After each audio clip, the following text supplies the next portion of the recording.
Hello, and welcome to Alpha Anywhere Demo and Q&A.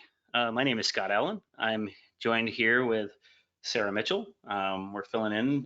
Dave will not be available this week, but hopefully we'll have him back real soon. We are excited to have you back with us. It is November 2nd, 2022, and we are going to talk about a new Alpha Anywhere release. Sarah, are you there? I am here. Can you hear me okay? I can hear you great. Great, fantastic, thanks. I guess I can take over from here. Yeah. Yeah, welcome everybody. It's November. We didn't have a Halloween webinar, so I figured we could have a Halloween theme today. I hope everybody had a wonderful holiday and Happy New Year to those of you who are celebrating your New Year. And if you didn't celebrate, I just hope you had a fantastic weekend. But yeah, we just finished up DevCon here on the last month, October 18th to 22nd, 21st. I keep saying 22nd. You saw that screen transition, right, Scott? Sorry, it was muted. Yes, I did. Thank you. Okay, yeah. Sometimes I forget to unpause my screen. You're great. Thank you. But yeah, we just had DevCon with Data Valley Chain data. If you missed it or attended, we are currently migrating all that content to learnalphasoftware.com, where you will be able to go and watch it there and have forever access in our learning center. You can also find our DevCon 2021 content there as well, if you're interested in that, and a variety of other learning topics. I apologize, I'm still getting over a cold that took me out for like the entire month of October, so I may cough. So headphone warning if that happens. I'll try not to cough into the mic, but sometimes I forget. So yeah. Anyway, we just had a new release of Alpha Anywhere last month, and we actually had two back to back. So we really had two releases since we've last talked about having a new release, and I wanted to talk about that today and just do a tour over some of the new things that are in Alpha Anywhere. So let's take a tour of those features. And really, this tour is actually two things. First, some of you may have noticed, some of you may have not noticed, the Universal Installer has been updated and actually has a few new features in it that I wanted to point out to you guys. The first being that you can now click and drag if you have more than one version installed. And this is a really bad example because these are identical. But let's go down here and grab two. So this one's red and the other one's green. You can see how there I can reorder my installed versions. I think for most people, this feature, you'll probably never ever use it. But for people who are maybe managing a bunch of different products, maybe they run on different types of different servers, or if you've got, if you're running IIS app server, you want to have a nightly build, stable build, you want to keep them separate. Being able to reorganize this, because traditionally this just puts things in the order that they were installed in. You can now reorder that if you want. And then the other thing that was added is there's an uninstall button here. We don't want you to uninstall our product, but if you need to, it's there now. So that should make some people's lives easier looking to remove stuff. So try that. Let us know what you think. Was the third one, I think, was you can select this text now as well, which makes it easier to copy that content out. But I just wanted to highlight those few things in the installer, because some of that has been stuff that I know a few people have been asking for.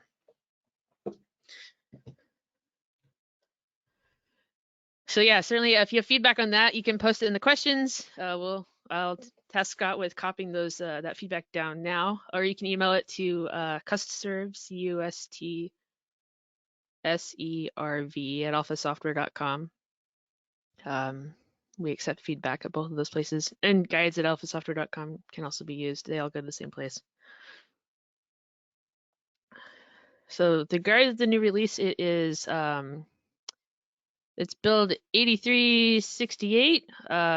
Here on the available tab, it's a little bit easier to see what that version is. It was released on the 17th of October, which is the day before DevCon. But let's launch that and go take a look. I just wanted to highlight a few new things that have been added. So this will cover not only the October 17th release, but the October 11th release as well.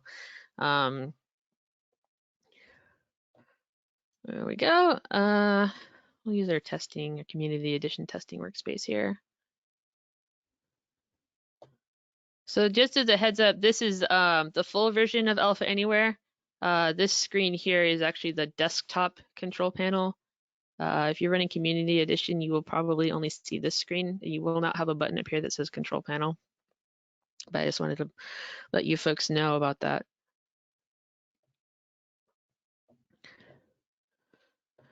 So I think as I'm going through this, if somebody has already gone through the feature releases and you guys want to talk about something specific, certainly post it now if you have questions about something. One of the biggest things that's in this release is there's now Cordova Android 11 support. So basically you can build mobile applications for, where's my Android? There we go. Cordova. You can build applications that target higher API levels on Android, which is critically important if you are deploying to the Google Play Store, because they now require a minimum or target SDK version of 31 or higher. So if you're building apps for Android, even if you're deploying them privately, you definitely want to get on the current release so you can target Android 12 and take advantage of some of those newer models out there and target your devices specifically for them. So we have support for both Android level 31 and 32. The documentation for the Cordova CLI has been updated to reflect these changes. And if you are building for Android and you did not get an opportunity to go to DevCon, Bob Moore did a whole presentation on this new setup, what you have to do. If you want to watch that, if you need that for developing your apps, let us know. We can get you connected with that content. So this is the big one. I believe either as of yesterday or the end of this month, all of Google Play Store apps must target API level 31 or higher if you want people to be able to install them on their Android 12 devices. So if you have something out there already right now and you haven't updated it yet, you need to get on that if you want people running newer devices to be able to see it. Google's actually going to start hiding those apps from people running newer devices for some changes in their policies. So that's a big one for Android developers. Beyond that, we've got changes all over the place. Some on the grid, some on the UX. So let's just go take a look at a bunch of different things here. Let's go take a look at the grid first. So I'll make a new grid component. So a grid component is a web application interface. It's not designed for mobile. It's not going to work very well on mobile at all. It doesn't support touch devices. But it provides a way to display tabular data like the list control, but certainly more resource intense in how it generates its content. And we've made a few updates to this. I've got the hiccups or something. So let's quickly build the grid here. They're based on a data source. So you pick your data source, you pick a table. Let's go with customers here. And once you have this information, you can then put fields in your grid. It's like city, country. And this is the T means this is a label field. It's a read-only grid right now. If we go live preview it, it'll just show a list of customer IDs with their address, city, and state. And something we've added here is we've added the ability to customize the alphabet buttons you can use in searching. I don't know why that didn't open right away. Like it was turning the server on.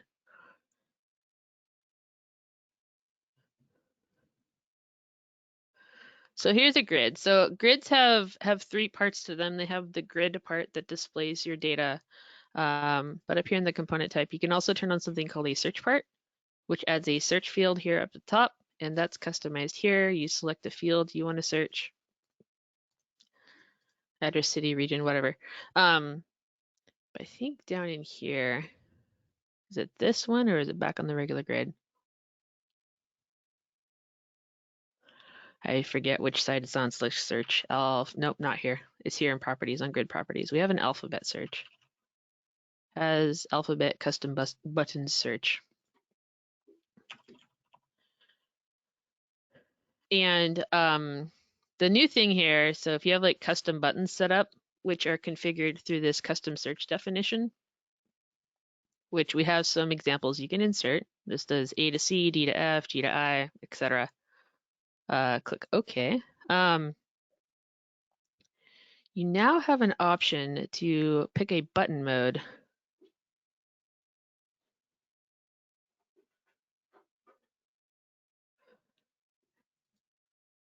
So I think if it's the button control style is set to buttons, here you get a button mode. And what button mode lets you do is you either select, so let's look at what it looks like right now. We'll do a live preview.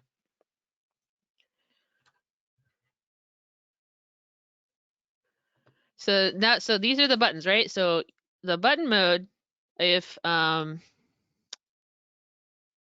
has returned the following error. Oh, you know what we got to do here? I wonder if we can just flip this back over to regular buttons. Button control, nope. It's got to be on custom. It's my definition. It's not set up properly. I have to define search field.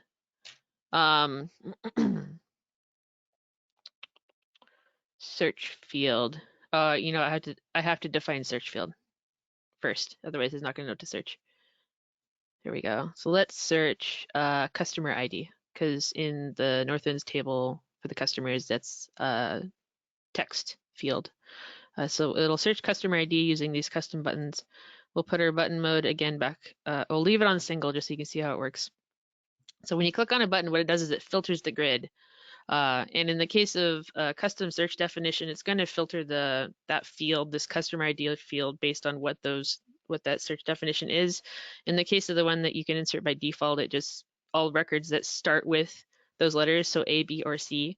So if we click on A, it'll just show us A, B, and if we go to the next page, we'll see all the C's, but it just stops there, right? There's no D's or G's or anything like that. If we pick another one, there's a G, H, and I, right? So this button mode, when you can actually, it has two options. It has single, so when you pick one of those buttons, it redoes the filter with just that criteria. If this is set to multiple, it will keep the first selection and add the second one. And this operator lets you choose how those two buttons are combined. Because we just have some simple buttons that just look at the first letter of the value in the field, we're not going to use an and comparator, because it would mean like if we used and we picked like A through C, it would be all records with a customer ID that starts with a letter A, B, or C. And then if we picked a second option like G through I, it would be A through C and it starts with G through I, which isn't going to work in this case. So we'll leave it on or to combine both. If we just look at live preview again here, see that in action. So there's our A, B's, and C's. In fact, let's bump this up to 100 so you can just look right there. So we have A through C, and now if we pick G through I, it will add those on, right? So it steers our C and there's our G's through I's. So that's sort of an additive thing. This was added just to the grid. I don't believe this was added to the list as well. But it with that, that's just added so people, if they want to do like customer record search or something like that, being able to select more than one option. I believe the example that we used in the release notes is the cities. So it lists all the cities at the top, and then you can pick multiple cities to see who which records match that city. So I believe that might be it for the grid. So it's there isn't a lot in these releases, but the things that are there I think are pretty important. Just quickly checking my notes here to see if there's something else.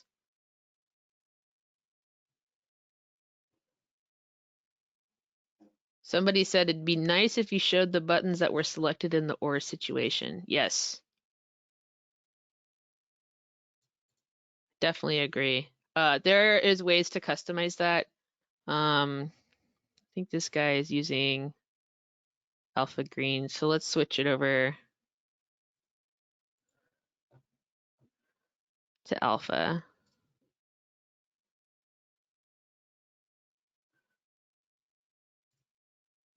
Oh, it looks like Scott accidentally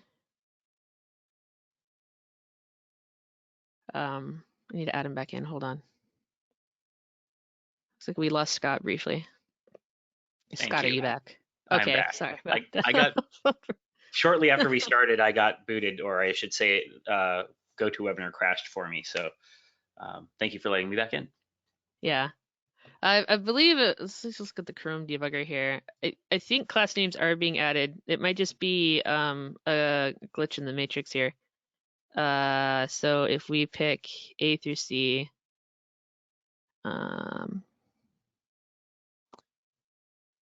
here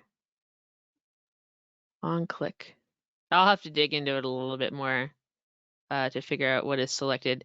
I think if you go with the default, which won't let you do the additive button search, it just shows you the current selected one.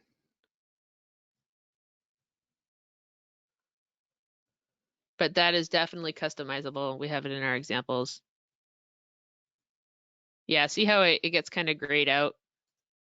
So it's doable. We'll dig into that. That's a good question. Another big thing, specifically within the development environment, switching gears a little bit, the development server is a local application server that runs to test your app. So if you use live preview, it runs in the development server to kind of give you more context of how your component would actually behave in a deployed environment. But with the full version of Alpha Anywhere, which is what we're looking at right now, you can actually publish to localhost, which runs in the development server, giving you a way to test your apps running in a browser. You can also use live test, which is exactly the same thing. The difference being that you don't have to set up a bunch of publishing profiles and figure out how all that works. Both use the development server. Historically, when the developer server started, it's going back like 10 years now, it used to automatically default to port 80, which on a standard Windows 10 machine, a Windows 11 machine, port 80 is usually being used by something and is not available to you. And some people get errors and you have to come in here and you have to change your server port, which was then later changed to automatically pick a port that wasn't in use on install. That's been changed again to just dynamically select a port when the server starts. So this new feature it guarantees that the development server will start. You're not going to get some weird error about port 80 being in use unless you've turned this off and explicitly request it. And this is just a sort of like an ease of use, making your life easier kind of thing. I love it because it lets me launch 2 instances of the development environment and run 2 instances of the server at the same time. So I don't know if anybody here has tried to do that before, where you're working with 2 different versions of the same app and you're trying to upgrade it. This is like really nice to work with in that situation. All versions of Alpha Anywhere have this, Community Edition and the full version. The Community Edition limitation being that you can't publish to the application server, but you do have live test, which is exactly the same thing. So this is probably turned off by default on existing installs. So it will be the old behavior where you have just some port number here that you're using. If you turn it on, it will dynamically pick one at runtime. I turned it on the second this was released because I love it. I don't want to save my changes here, but I want to exit. Okay. So that's really awesome. Also in the publishing realm, getting into, oh, I don't want to do that. I want publishing profile. Let's add a new profile. Let's add an IIS profile. We haven't done this in a long time. I'm gonna take all the defaults. Well, a webinar. I just want to get to the IIS, to the thing here. We've added a new checkbox for grid cache cleanup. If you use grids in your applications, you'll want this turned on. It ensures that cached grids are cleaned up on IIS. Otherwise, they'll stick around forever and consume space on your hard drive. But this has been added into the IIS profile. And we've added something else for IIS. The machine key setting was also added. If you have a case where you need to specify the machine key in your web config, this is a new setting where you can define it here, and you don't have to go back into the web config settings to set it there. This is predominantly used in cases where people have like a load balancer in front of multiple IIS servers, which if that's you and you are not aware of this, maybe look into that. This might help you out in your publishing workflow.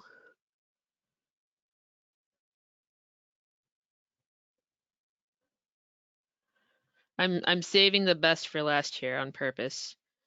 One more thing. I do want to exit without saving. Let's make a new, this last thing is in the UX component. And it has to do with controls. So let's add a text box.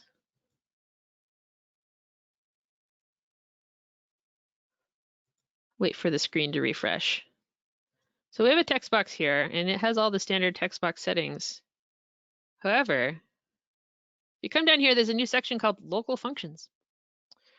And this local functions is a place where you can add XBasic function, a JavaScript function that is for that control. And the really cool thing about this feature is any function you define in here that's for that control is copied with it when you copy it and paste it in another component. The list, view boxes, form view, which we haven't really talked much about, the control bar, they all have something in them for effect. Well, let's go look at a view box. They all have a section where you can define local like JavaScript and CSS.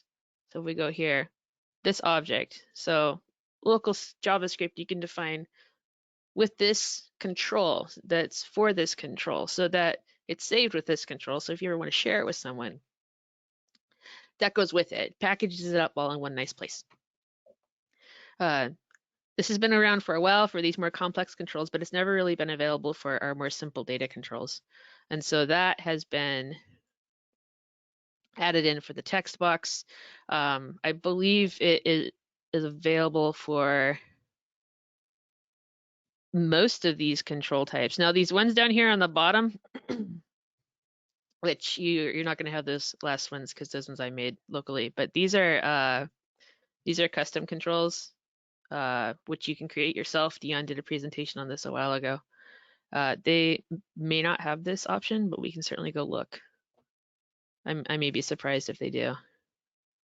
They do have it. All right. So yeah, so they also have local functions. So I don't know the full extent for all the controls in Alpha Anywhere yet that this is included because I'm still playing catch up from DevCon. But yeah, if you have like let's do JavaScript here. Say var my text box. All right, and then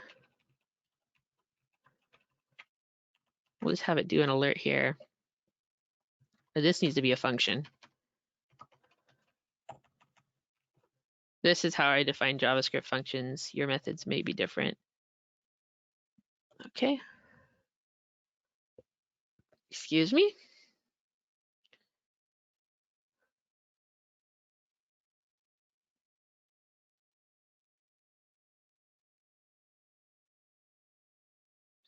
And so now if we add in a button,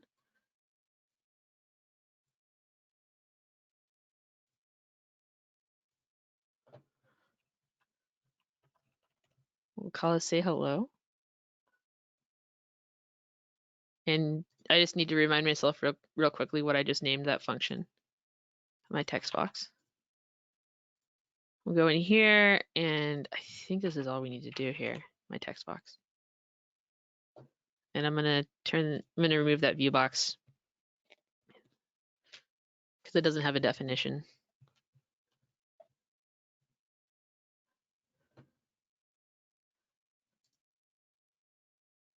Ooh, I need to figure out how we call it.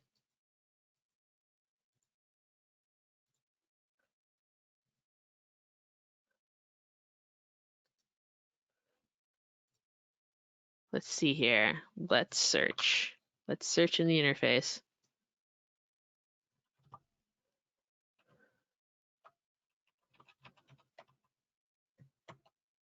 I wanted to highlight all sources.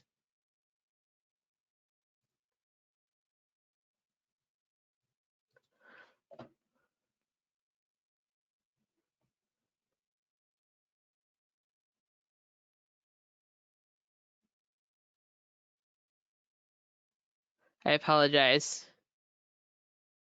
This one I should have run.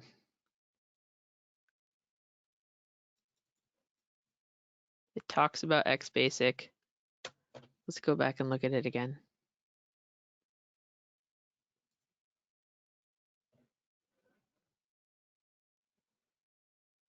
Tip. Some value.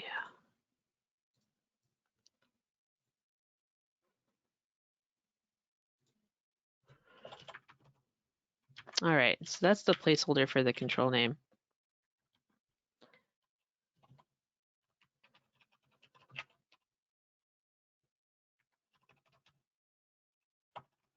I'm gonna debugger here real quick. This was the one I couldn't get to before our presentation today.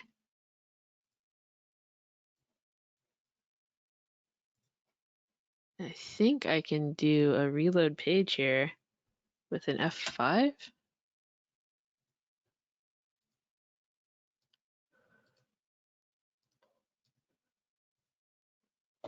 Oh no, I can just leave it open, sorry.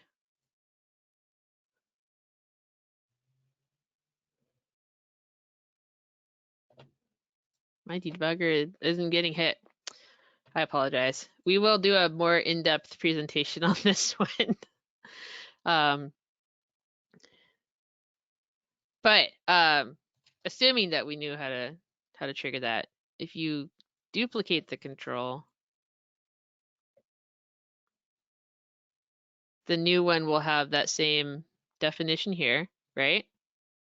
So here's text box 1, which is actually a checkbox.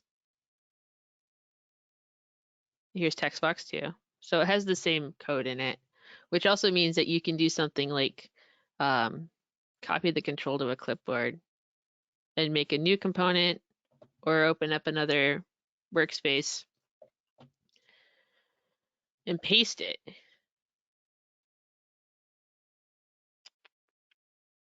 Paste controls after selected. Nothing's selected, so it'll be the first one.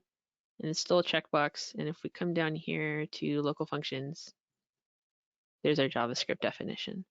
So you can put all this code in here and then refer to it. See, I'm wondering if it mentions the code glossary. Nope, not here.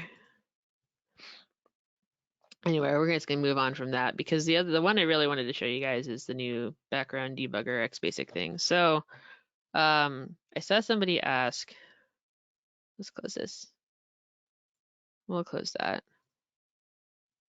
And we'll add in the link under this video on YouTube. There'll be a link to the documentation on that specific feature so you can go research it.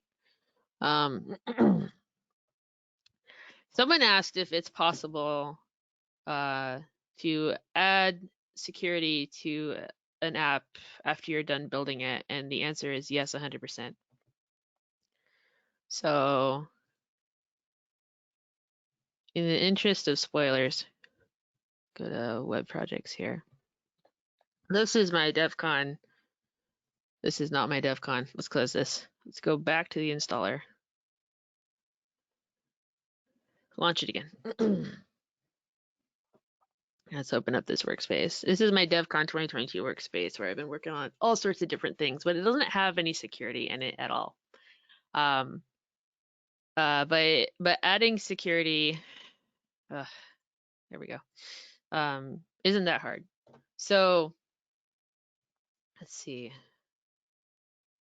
They have a working web app. How difficult is it to add the login feature to a UX? It's not. First, you have to add the security, which if you haven't set it up yet, you'll need to turn it on. And I highly recommend using the quick setup genie to do that, because it's going to add everything you need up front with some seed users and groups, which you can edit and change. It makes 5 users and 5 security groups by default. It'll always make an administrator security group, which we recommend that you have an admin and at least one other security group, so you can at least do that bare minimum of excuse me, separating out access to things. If you need that kind of paradigm. If you don't, then one is probably fine if you just want people to be able to log in. But you can add it here. This will generate seed users and groups. You can pick your user ID, type, email address, or some random value. Email address is the one that it defaults to. You can add the extended user information table if you want, which is just a table where you can store additional information, like if you're using the 2-factor authentication or want to use 2-factor authentication, the authentication method for each user is stored using the extended user information table. But you can put other stuff in there, you know, somebody's job title, or maybe you collect phone numbers, that kind of stuff that isn't already captured in the security framework. You can put it in that table. You can also generate system tables. There's a whole bunch to choose from here.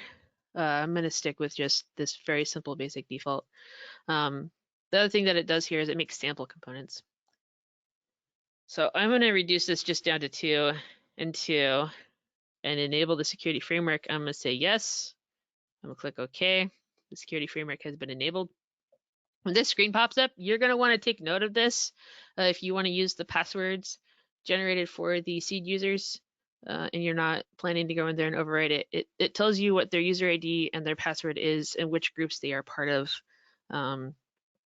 The user ID and passwords are pretty formulaic, so you can probably figure out what they are if you didn't write this down, but I recommend at least copying it and saving it in something like Notepad for your own reference,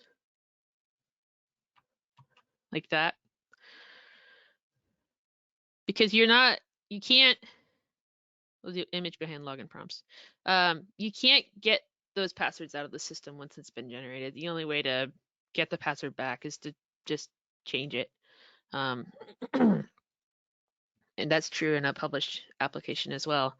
But when you generate this, if we sort this by modified, you notice that it created a login, a master tabbed UI, some DBF tables, which are our local development users and groups, which will be published the first time you publish your application somewhere, but then never published again, except if you explicitly do it, do the publish.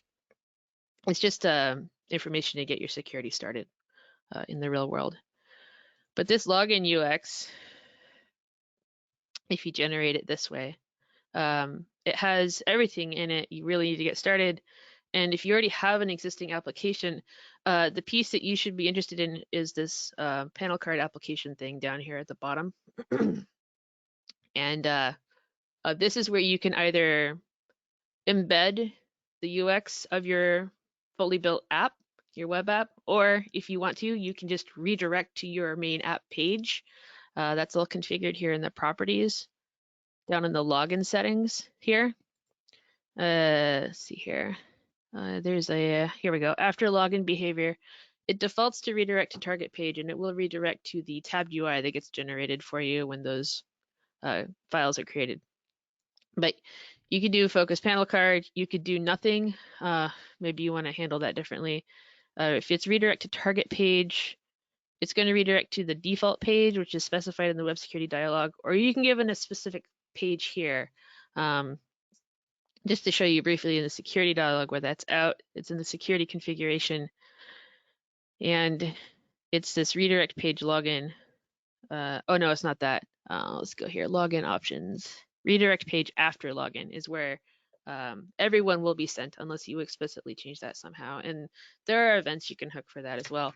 But anyway, where I'm going with all of this is that we've added the ability for you to launch the debugger in a background thread when your app is running in something like live preview.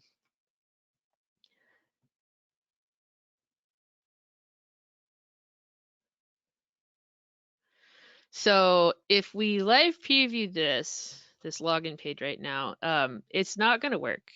Both live and working preview. Let's start that. They don't run like a full app, and so they don't have the full support of the security framework to log in and log out and create accounts and forgot password and all that stuff. These previews are really just for looking at your app as is without too much of like external input from other things. So if you have an app that's using the security framework and you want to debug it, you have to live test it. But traditionally when you live test or even publish and test, you lose the ability to open the XBasic debugger if you wanted to do something like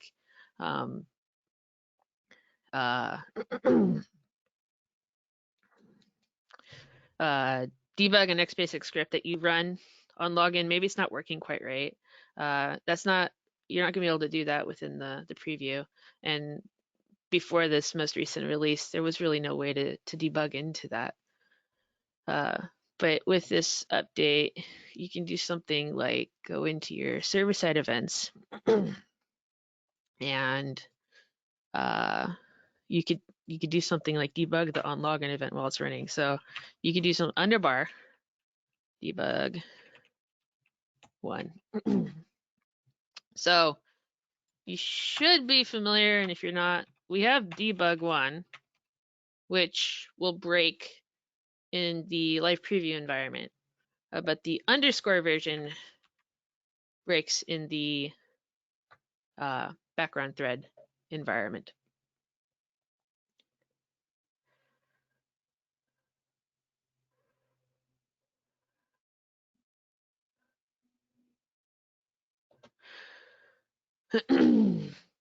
So let's test this. Let's see if we know what we're doing here. Let's run a live test. Let's use the development server. And we're going to test this login page that we just created. I'm going to clear out the live test folder just to make sure there isn't any security stuff there from another app.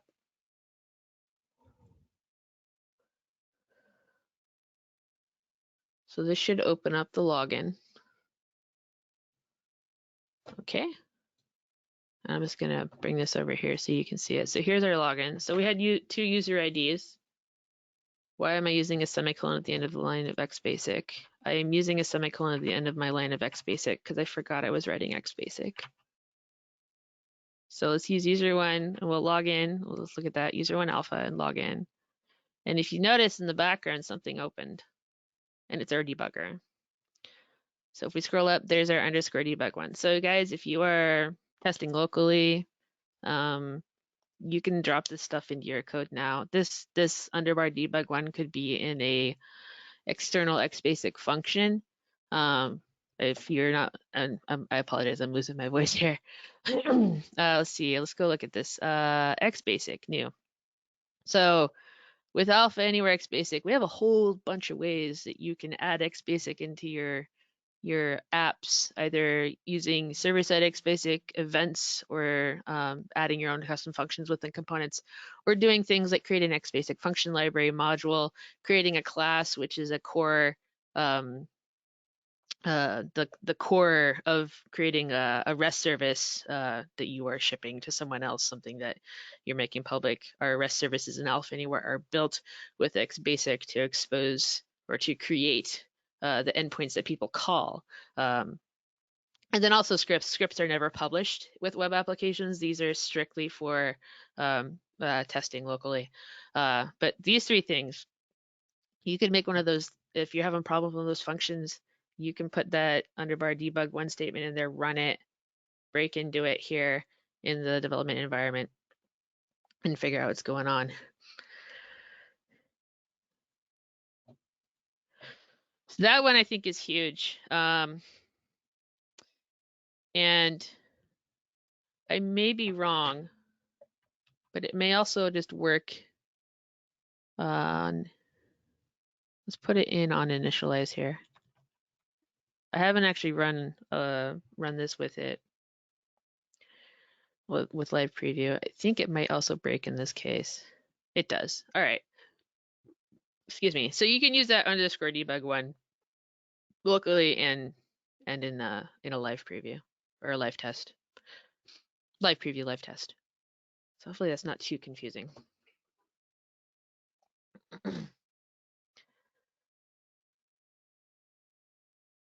So that's really, there's, again, there isn't like it isn't a huge list of new features that have been released recently, because this all comes after our August release a couple months ago, and I think we talked about that one. I know we talked about that one because that's when we deprecated SOAP. But the stuff that's in there is huge, like the Cordova 11 support. It's pretty big. It's a big deal. So if you haven't tried this release, check it out. I know it includes also like a ton of updates to reporting and stuff like that, just to make everything more solid. So check it out. And I guess we'll answer questions now.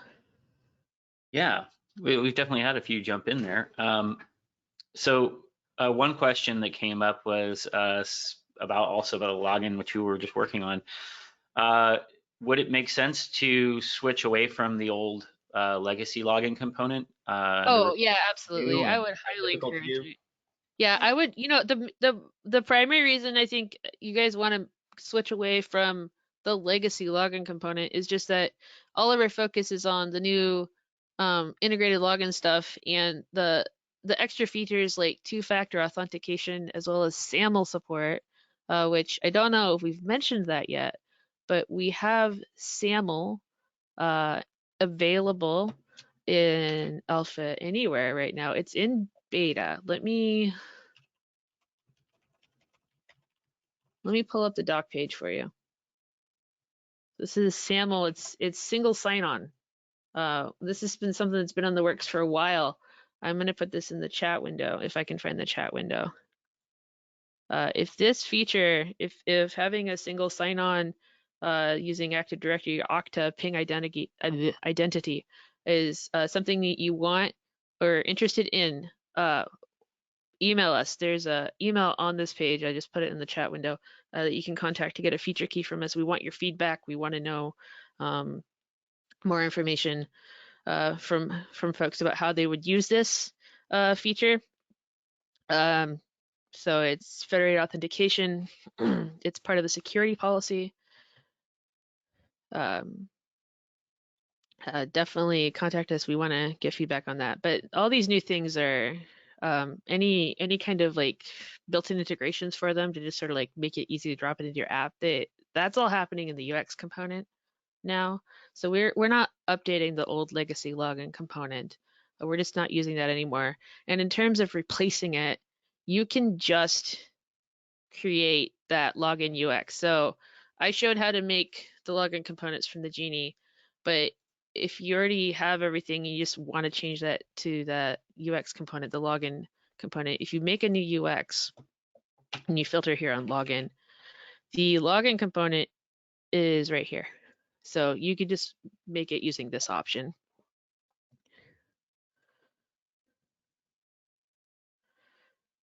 So, and this uses the new security framework.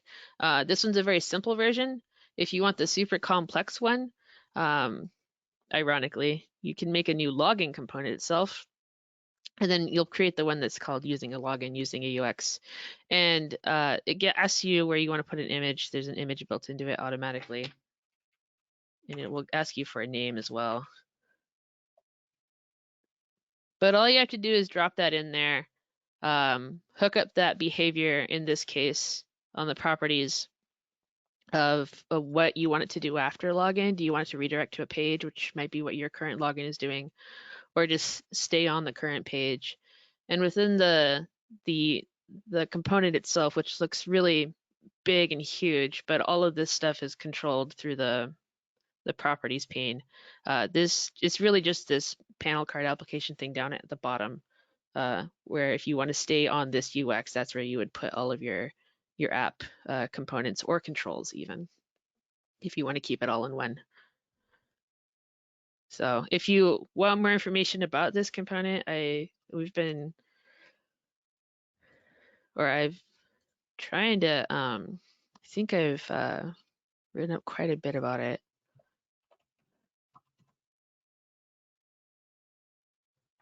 Here we go. I'll drop that in there. So this talks about it. There's those other security framework components in there have all been updated to work with the newer best practice. So really all you have to do is just replace that login that you've got right now with the new one. It should just work.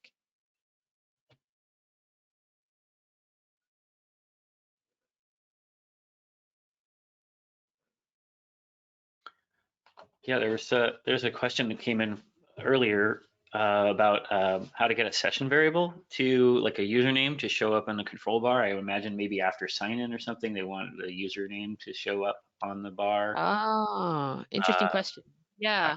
This So something we can do. session variables only exist on the server side. So what you'll have to do is send that value to the client. And one way you can do that, and since you mentioned control bar, I assume you're using a UX component. If you go into the server side here, we have on dialog initialize, which let's not look at this one because it's got all the login UX stuff in it. Let's go look at a blank one. A blank web component. Oh, I want this guy, UX. Let's look at a blank one just so that we can have a clean interface here. So we look at server side, you've got two events in here that are going to be important. One is on dialog initialize, which is fired once. It's when the dialog is first created, initialized, and shown. Here you can read out session variables. You have access to the session object here. And what you can do is you can put those session variables into a state variable, which is explained down here. And state variables are available on both the server and the client. And what you can do then is reference those state variables in your control bar. So let's add a control bar.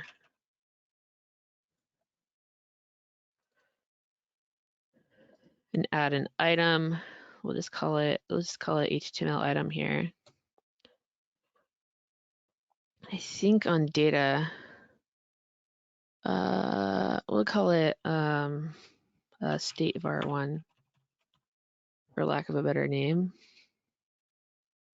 And then what we can do here was we can actually reference JavaScript here, right? So you can do, we can do an anonymous function. Let's do that one. Function. Anonymous function is just a function that doesn't have a name, so you can't like call it. And that's where the declaration goes. So in JavaScript, referencing state variables, and we're gonna go look at the doc real quick.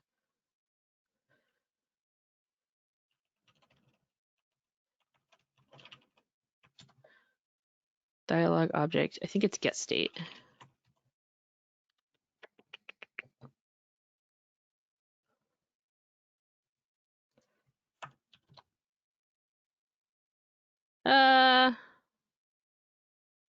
Close enough.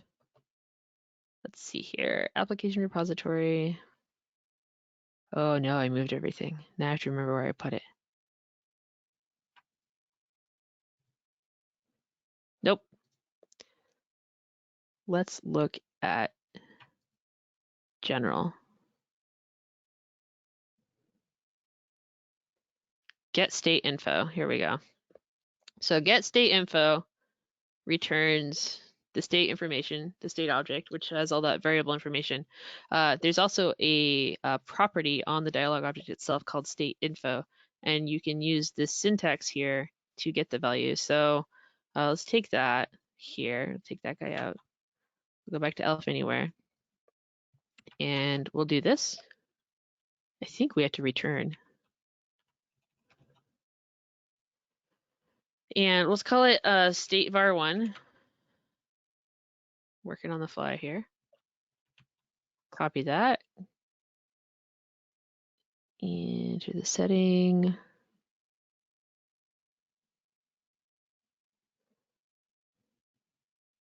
Okay. So we have a data item.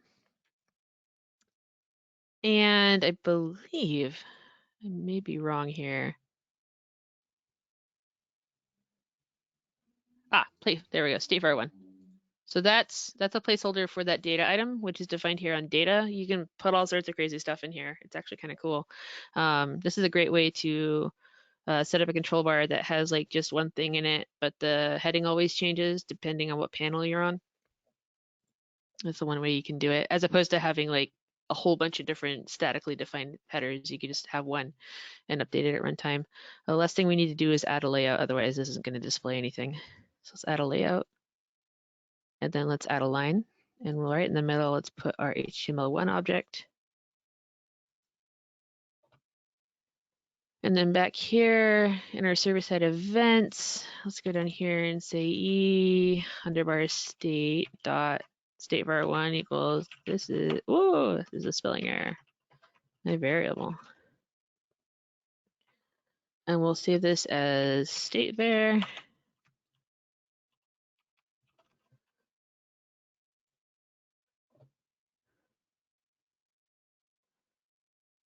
Always allowed. Thank you for asking. Let's put a panel around this since it is a control bar. Control bars like to have panels. And live preview.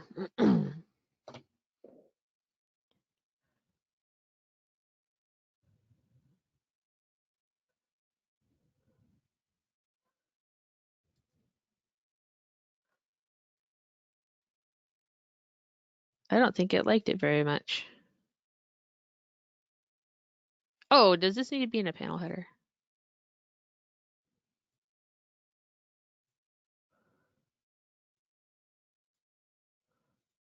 Let's add another control real quick. Just a text box. Just to validate that we're seeing things.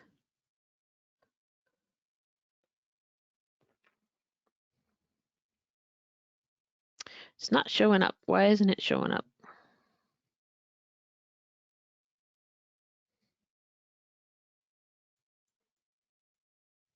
I'm missing something.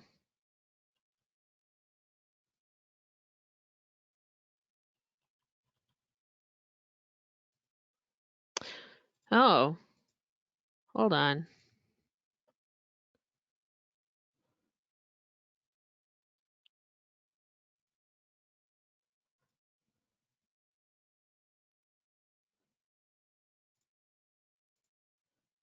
This is the perils of working with a project.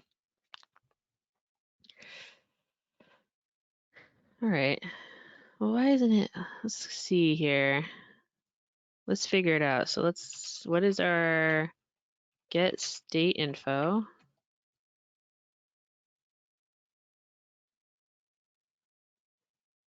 This is my variable, is state var1. So if we go this dot state info State var 1. I'm wondering. I wonder if we need to refresh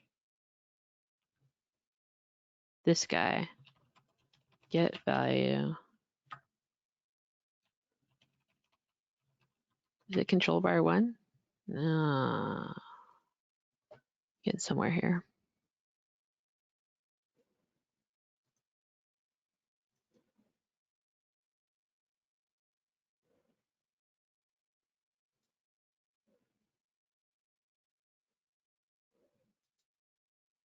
Maybe we could just do this.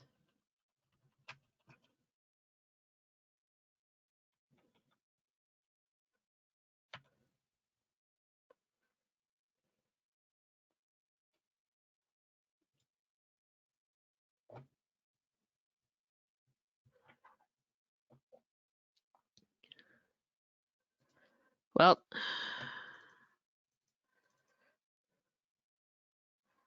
I know it's doable. Let's add a button. When in doubt.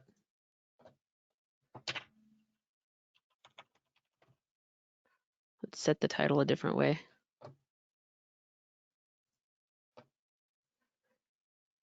Control bar.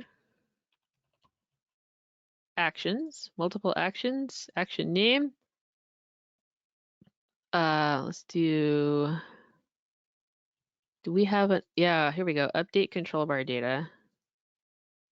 Here's a control bar 1. Data variables to update.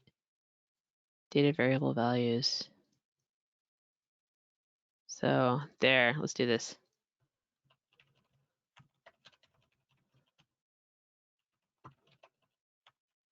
That is state var 1, right?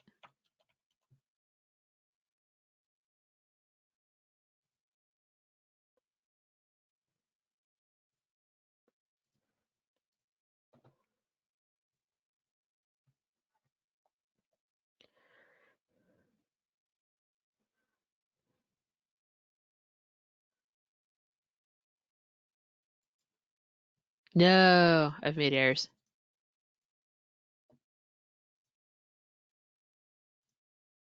It wouldn't be a live demo without errors. No, never. I don't think it wants the semicolon. So we'll get rid of that.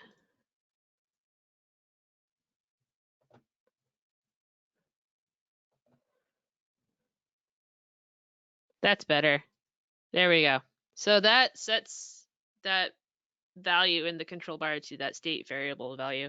Why it didn't have that value initially when it rendered, it's possible that that state information just wasn't ready yet. But going back to these server-side events, there are two you need to worry about. You need to worry about on dialog initialize to capture your server session variable information.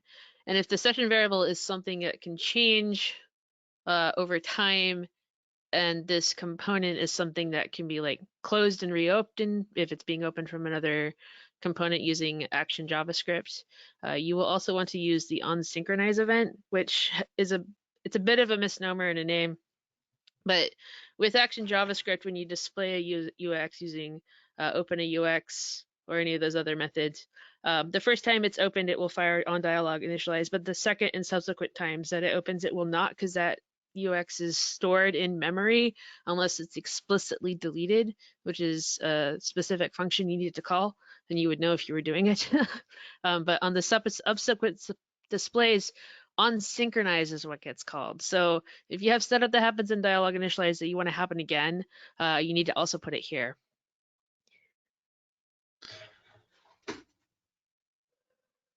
So I hope that answers the question. Yeah, well, I think that's kind of about it for time. It's almost 2 o'clock Eastern now. So if there were any questions that were unanswered, and I think there were a few, please send them to guides@alphasoftware.com, and we'd be happy to get back to you with those answers. Is there anything else you wanted to add, Sarah? Just that you can also post on the forum, and we are watching. So I encourage people to ask questions like this too on the forum, just so that we can have a bigger conversation and give others an opportunity to learn as well. That would be wonderful. So I guess that does it for this week. Thank you all for joining us, and we hope to see you next week. Bye-bye.